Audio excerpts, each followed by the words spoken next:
Hello, everyone. I am Candice Harrison, the Director of Inclusion and Community Impact at SSOE Group. And we are in our second season of our podcast, and we are kicking off our first episode talking about environmental justice and how we can exercise equity in our practices in the AEC industry.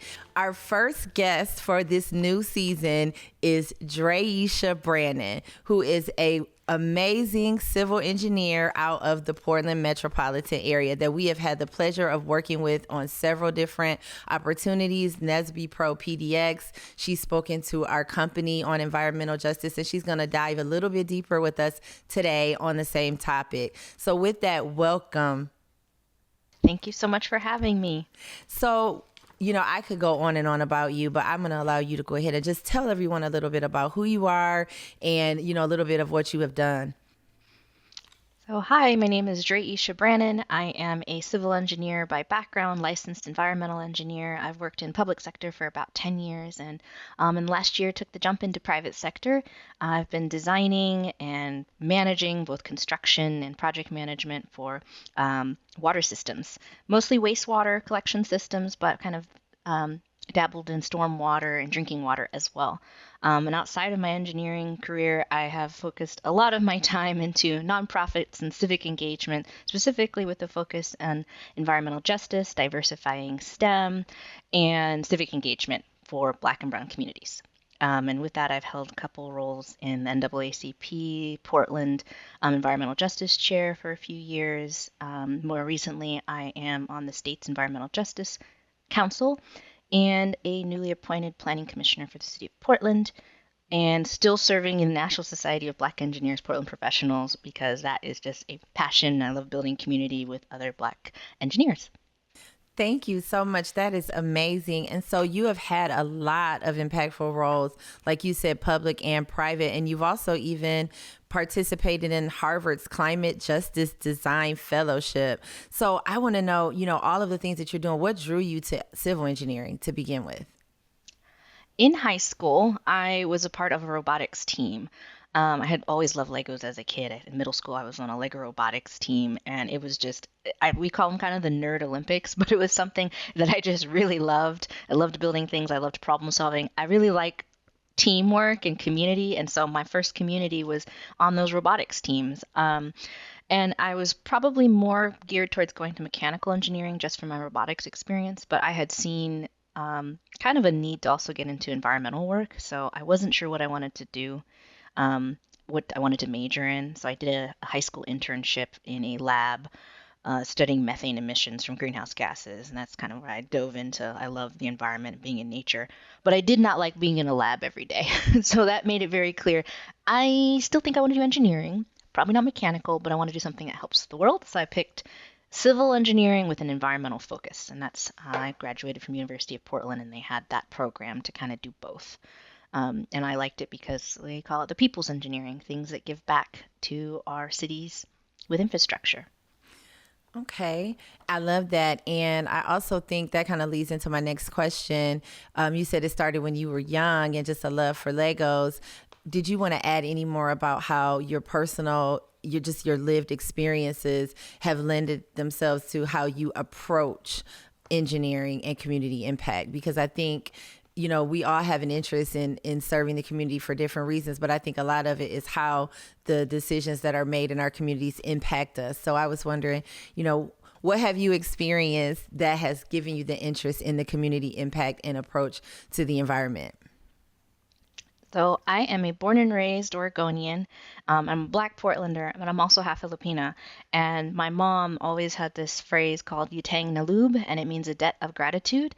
And growing up, she was a young mom. We were living in East Portland. A lot of community organizations kind of shaped who I am. I got to go to piano lessons through a nonprofit community school, almost free. And a part of it was community supported kids in our neighborhood, including myself. And so I always was just incredibly grateful for the opportunities I got because of the community that raised me. I say a village raises a child, but then also just being incredibly grateful for that. And I think that's part of my Filipino culture. And so it was very natural just to get into community in the same way. And as I've gotten older, like identity and who I am has shaped that. I've it's putting all these pieces of myself together who've kind of created the career that I have. I've always liked science. I just like taking things apart, and I love bugs and nature and things like that. So the environment made a lot of sense. And then community was always something I did. I always volunteered ever since I was a kid. Either I loved animals, I was at the Oregon Humane Society volunteering there. I loved to read. I was at the Hollywood Library from Multnomah County Library for 10 years of my life. I even was on the side of one of their buses for a while because I was a familiar volunteer there. That doesn't I just surprise me. I just made sure to put whatever I was passionate about in community or passionate about myself and find a way to give back in that way and as it relates. And as I've grown older, it's been diversifying STEM because I just got tired of being the only one all the time, and environmental justice because I realized it was the intersection of the technical expertise of being a civil environmental engineer, but then also not realizing that my community where I grew up has been impacted, is an environmental justice community. We're a frontline community. Black, brown, low-income folks are. I grew up next to a freeway. I didn't have a ton of access to natural spaces. I was able to go into nature and camp for the first time with a nonprofit. So again, it's a community really making those opportunities possible. And I think I relied on those a lot. And my mom made sure that I got those experiences.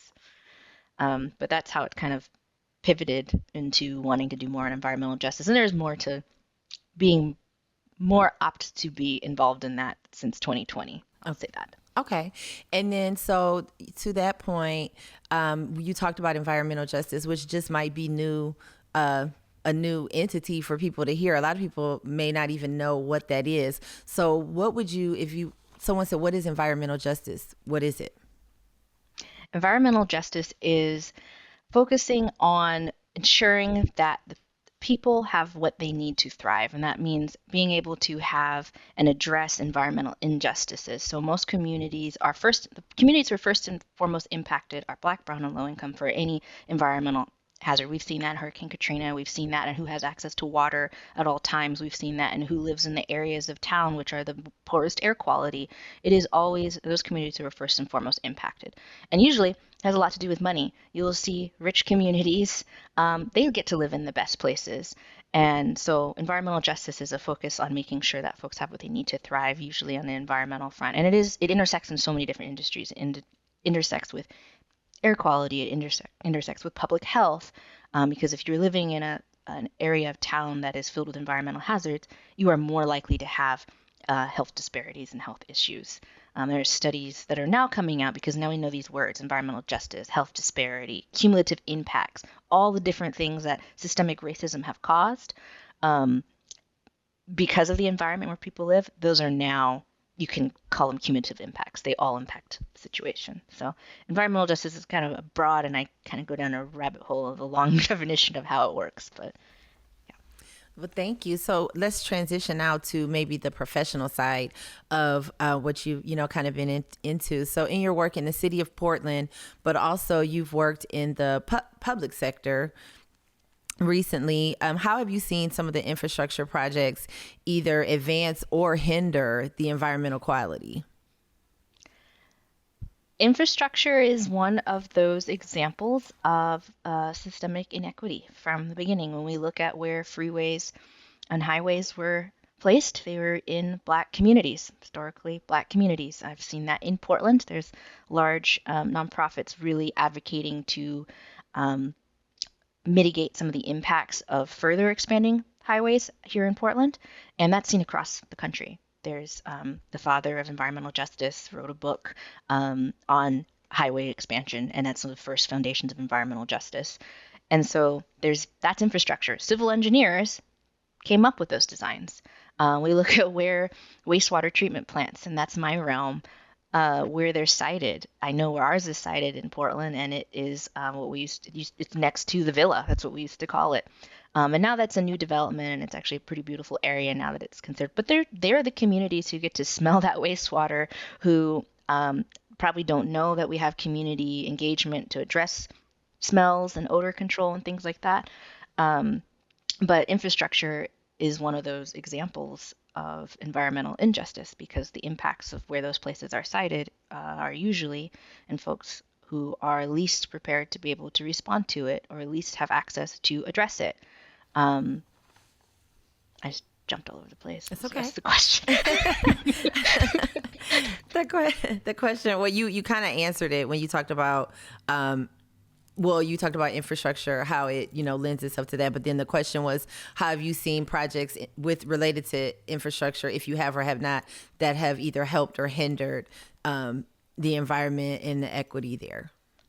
Yes, there are some infrastructure projects that are happening right now. I think my favorite example is Klamath dam removal. That is a project that is advancing environmental equity. It took a very long time, but community asked for it, and it was something that was seen as a need, probably more so on the infrastructure need. But now we're seeing salmon returning, and I'm not the right person to talk about that. There's indigenous folks who've lived in that area and rely on salmon who are experts of that. But that's the one I've been following. I find it super interesting. Then also in my workplace, I've seen how we oftentimes focus on asset management in the wastewater industry. So we're repairing things that are old. We have mid-century modern infrastructure, things that are vintage, and you don't want vintage infrastructure for it to be there forever. It's not like a vintage shop where it's quirky and fun. No, it just means that it's hard to replace. We need to upgrade it, and we don't think about it on who is being impacted all the time. We're focused on replacing this old thing because it's an old thing and because we were told its remaining useful life is done. But when we work on these things, now we get the chance to consider all things at the table. That means who's impacted, who's it by, who's operating this thing, who may not be an engineer, but that it matters on how they think it should be accessed. It should be more accessible for them. Or when we're working on freeway expansions now we can listen to the community. And so I've seen projects being advanced with that lens now, which is good. And then as far as environmental equity and infrastructure, now we can't build in the same way we used to. We have to consider the wildlife. We have to consider the environment. There's permitting in place, which pushes that. But now I feel like it is an added benefit that municipalities and public entities and even private entities are caring about more because it's just good business. That's And I think right. that might be why it's prioritized now.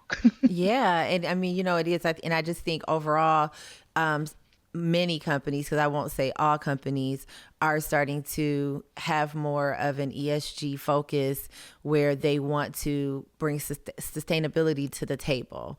And I also think the industry is demanding it, but I also think the employees are demanding it. We're hearing a lot, and it's interesting you talked about freeway expansion because I think that's every community, that the freeway was the start of environmental injustice, and just injustice in general, and just changing the way communities operate. So a question I do want to ask, what are some common blind spots that traditional engineering or architecture practices, might utilize when they're doing work in a community when it comes to equity? Some blind spots, just things that maybe you wouldn't even, it might not even be intentional. You just wouldn't think of it. One of the biggest blind spots I've seen is kind of the assumption of neutral design decisions. So that you're just doing business as business, replacing infrastructure that's old or focused on someone's asset management plan or capital plan. But they're actually shaped and initiated from histories and policies that created that inequity in the first place. You don't know why we allowed pipe in certain places. We don't know why we allowed a free. We do know, but we don't know. Some people design around the fact of not asking where it came from to begin with. And so when you're citing infrastructure, you often prioritize cost and constructability, but that doesn't consider those cumulative impacts, people who've been historically marginalized in certain neighborhoods, the increase of noise, displacement, poor air quality, the years of exposure to those things. So it's looking behind you on where something came from, rather than just always looking forward. And as engineers, we are always like innovative, problem solving, moving to the next thing. We literally progress design looking forward. And that forensic piece is important too. So that's a blind spot because it's a literal blind spot. You're not looking behind. And then traditional engineering kind of focuses on technical optimization with cost as a driver. which isn't always the most equitable option. Just because it's cheap doesn't mean it's the option that's going to help communities. Um, and so that doesn't include the lived experience of those communities either. Like we measure things in gallons per minute, traffic volume, not who's burdened in that community or who benefits from it.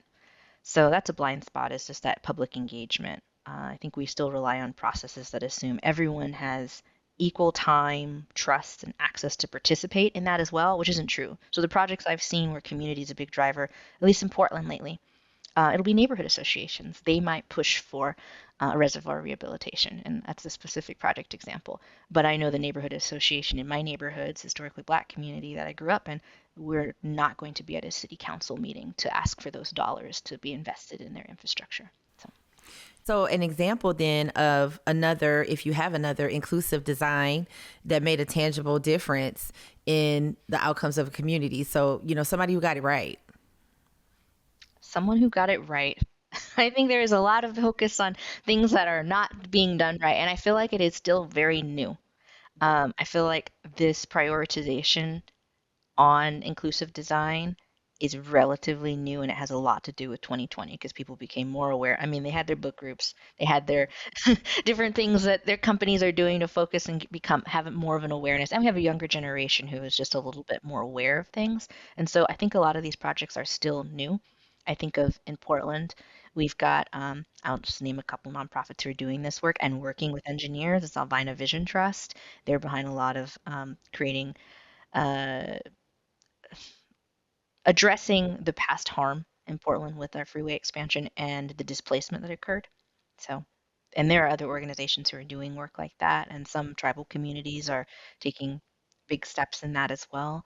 I think of even the project I mentioned about rehabilitating a reservoir. That community it wasn't a functional reservoir, but it was a reservoir that a neighborhood association pushed for and got funding, and now they have this continued lovely asset in their neighborhood that continues to make that neighborhood very nice. And I had the pleasure of being able to work on the construction of that. So in Portland, you can think of the number of residential non-functional reservoirs and know exactly which one that is. So what can firms do in their day-to-day, just to kind of mitigate blind spots? Like what can they do just in their daily practices when they're considering projects or, considering works that they're seeking out or work that they're, currently, working on? What can they do daily? Yeah, I think first is starting with an awareness and curiosity. Move beyond compliance. We design to make things comply within permits. We design to make things comply within budgets, and towards curiosity. So ask questions. It's never going to hurt to ask questions about why this project became a thing, why the project has such a community pushback, because it'll tell you a lot. And then embedding equity into the technical workflows, not just treating it as an add-on afterwards. So integrating tools that overlap those things, that cumulative impact, that intersectionality. If you've got an environmental justice screening tool that still exists and that can be used to apply over the area, it'll tell you a lot about that area. If someone did a public health study in that area, that'll tell you a lot about that area. If there are community organizations developing their own feedback or workshops, be there, be a part of that. So in the day-to-day, it's just asking those questions and then also ensuring that if you are going to address equity, that it is not something that's just a box to check off. And firms have the opportunity to invest in partnerships with community organizations, because we're not the experts in that. A lot of engineers, my team, we're not experts. Just because I am doesn't mean I know all. On Black community, environmental justice, being Filipina, all the things I don't know. Just because I am these things doesn't mean I know all of it. So finding the expertise, you want the expert geotechnical engineer, you want the expert transportation engineer, so you want the expert in that community. And so that means utilizing community influencers, people who are part of that community, know that community, and might have a little bit of intersecting passion in that. Yeah. And so it really needs to be a partnership. Ultimately, it's not just coming into a community and doing work. You need to integrate yourself into that community so you can better understand it before you get started. Exactly. I'm thinking back also of projects that have worked and have been done properly. I think when I said we're starting to see that, there were these community change grants where community told you exactly what projects they wanted engineers and the federal government to prioritize. And I think we're seeing a slowdown in some of those grants, definitely. But those projects, those are the ones that community were driving, where that work was what they needed, what they're wanting. Okay. So that's a good example. So, okay, you do a lot related to policy and advocacy in your work as a planning commissioner and then with the Oregon Environmental Justice Council. So you're helping to shape policy, helping to work with organizations that are doing the work. Do you think that there is a strong role for other engineers and architects to do the same type of work to really make a meaningful and lasting change? Absolutely. I'm usually the only engineer in those spaces, and I think our industry just tends to be very burnt out after work. We're very tired. But I think the first step is just showing up in those spaces. Our expertise goes beyond a firm or shareholder's value, and many of us are in these fields because we want to make a difference. I found my old college essays, and it was all about just wanting to make a difference in the environment and come up with innovation and solve problems. And every engineer that I've met feels essentially the same. We didn't go into this thinking that we were going to win big projects all the time and have work for 10 years. Like, it wasn't focused on profit. It was focused on wanting to make a difference. And so this is, I think, once we change that lens and get out of the cycle of perhaps what capitalism has told us, this is what you do to thrive and survive as an engineer, we start to realize we have more value in it. Just there's an intrinsic value in that. There's all these funny jokes about how do you know an engineer is an engineer? Well, they'll tell you. We care about this work, and so that expertise lends itself into civic engagement and policy. There is some critical energy infrastructure policy that's happening in Oregon right now. It has been, and it's slowly making its strides to prepare for hazardous emergency resilience. In case we get our big earthquake in Portland, and actually in Oregon, it was statewide policy that happened. And it was civil engineers who were really big in helping make that happen. There were a couple engineers who were big advocates, and it's because their expertise in seismic and geotechnical policy, or technical expertise, lended itself to really support making a policy that was strong to prepare for an emergency. And there's still work happening there. And it's just it's a wonderful example of using our engineering expertise into policy and making something that actually will keep a community safe if we get our earthquake.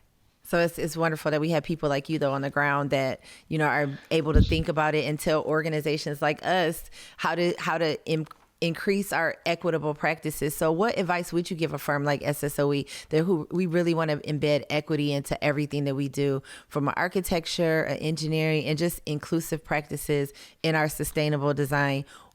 What advice would you give us? Well, sustainability, I think, has a lot of intersection with equity, and the way that you look at sustainability, the way that we look at any sort of design. Like I said, I keep bringing up cost because that is something that's really big in how we're designing things and get things out the door. But putting equity in there as well. And I think SSOE has done a great job with having a person like you lead everything for SSOE in that regard, but also the fact that creating also including making programs that all of your staff get to see that, so it just becomes common culture for SSOE. So then it's not a surprise, or you don't deal with the pushing back of engineers because they're like, I've never had to deal with this before. But if it's a practice that everybody has to deal with, it creates a culture around that equity, because it's more than just this new thing that you've brought out just to box check something. It's something that everybody in a firm might be focused on. And so that continuous education, awareness, the questions, I think I said, like, we don't want to just go by status quo on compliance. Also consider asking about the past. What is the foundation of where we're going forward? Who was not at the table when this original project existed? And more so than just getting public engagement, it's actually listening to that public engagement. So that's... And doing something with the information that you get from that engagement. Yes.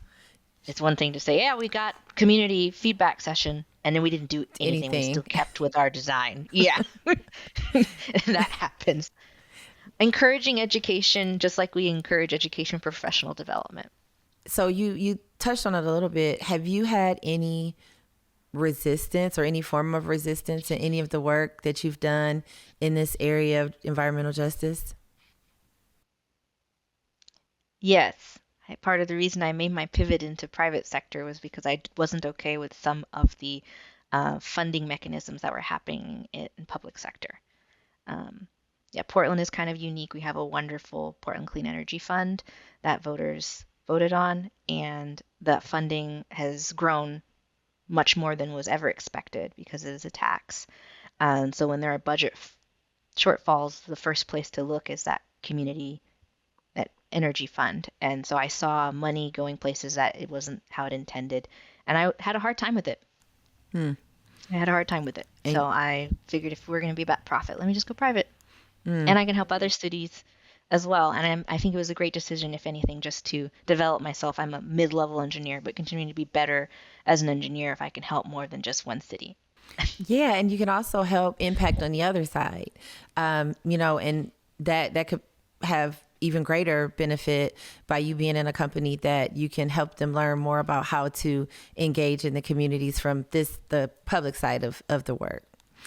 So Also, picking a firm who's good at it too, yeah, who has an expertise, because as one person, in can a only large do so firms, it can much. be, yeah, it is very challenging. And so I have always been really good about differentiating that. Like I have a whole life outside of work Hmm. that does intersect a little bit, but at the same time, I do try to keep it separate because businesses are businesses.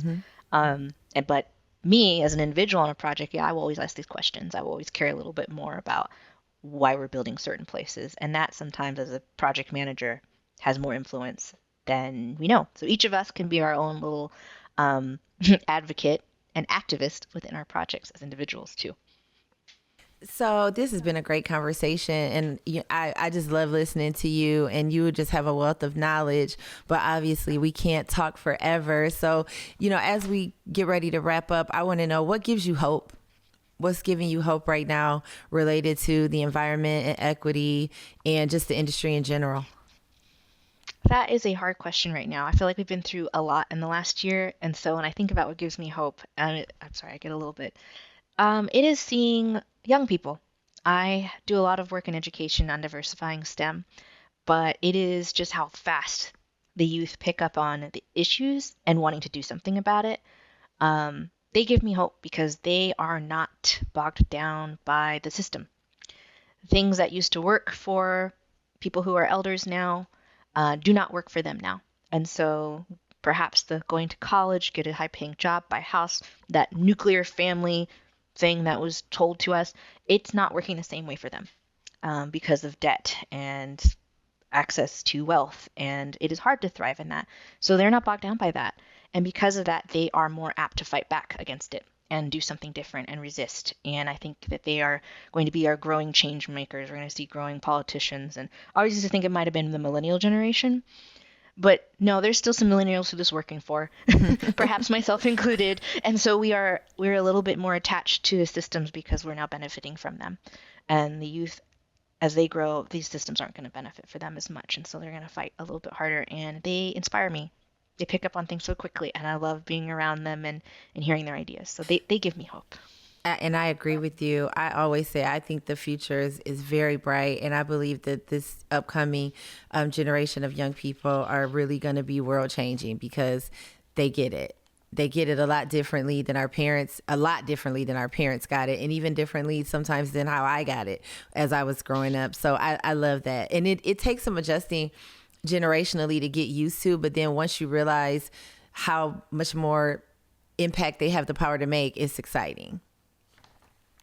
So Exactly. And they say no a lot more. a lot more, Which but I is think that great. younger people are more focused on what it is that they really want out of life, and they're unwilling to waver and settle. They go after what they want at all costs. And I think, even when I look at myself growing up, it was a lot of things that I probably wanted to do, but I didn't do because it was non-traditional. And I was fearful to step outside of what my perceived path to success was. And so now, you have a lot of people like, well, I don't want to go to college. I want to own a business, or, I don't want to, do that. I want to work in the environment. And so it's not so much about the, end game of this high paying job. It's validation in life and having a purpose. Yes, exactly. Exactly. So if there's one action that people who are listening to this, you want them to come away and take action after hearing this conversation, if you could just come up with one or two things that you would say, here's something you should consider. I would consider everyone to stay informed and be engaged. And that means looking at where decisions are being made. A lot of the impact you can have are in public volunteer positions, and we need more people to do them, because right now we're tapping on the same people. Part of the reason I'm on so many different entities is because I am tapped a lot of times, and it's not because I am the expert in all these things. It's because there is nobody with that capacity. And particularly in the architectural engineering construction spaces, people have more capacity than they realize. You don't have to do 3 jobs, so their time is more available. You can make time for things that matter, that you care about, but it starts by being informed and showing up. So I would question folks to look at what boards or commissions are open, where are the policies being changed, and following the money. If something's bugging you, look at what might have driven that change. Follow the money. And last but not least, you said, the young people, youth, coming up, the next generation give you hope. If you were to mentor them as future engineers, future, members of the AEC industry, what mindset would you encourage them to have? That there's this place for them. So I do a lot of mentorship and run internship programs, and I have a mentee as well at the community organization. And sometimes it feels like there might not be a place in STEM, as particularly a Black and brown female, Black and brown engineer. And you have to create your spaces sometimes. And they do exist already. We're really lucky that there's an affinity space for so many things. And so finding your place might not be that every day feels that way in the office or at work, but there's a place for you and you're meant to be there. And if you're not getting your needs met, you might go find a different place. Don't get stuck, because you don't have to be. And then that there are affinity spaces, and you might have to create them sometimes. You might have to create your own National Society of Black Engineers chapter. You might have to create your own Women in Tech chapter, things like that. But when you do, you'll realize that you can do your day-to-day job and feel completely like you belong and find that space and community. And you just sometimes have to create it, but you might not have to. It could exist already, and it's worth joining. Thank you. That is J'Reyesha Brannon. And we are so thankful for your conversation today and taking time to talk to me and talk to our listeners about equity and the environment. So thank you very much. As always, it's a pleasure. And I know you and I will be talking soon. So thanks again.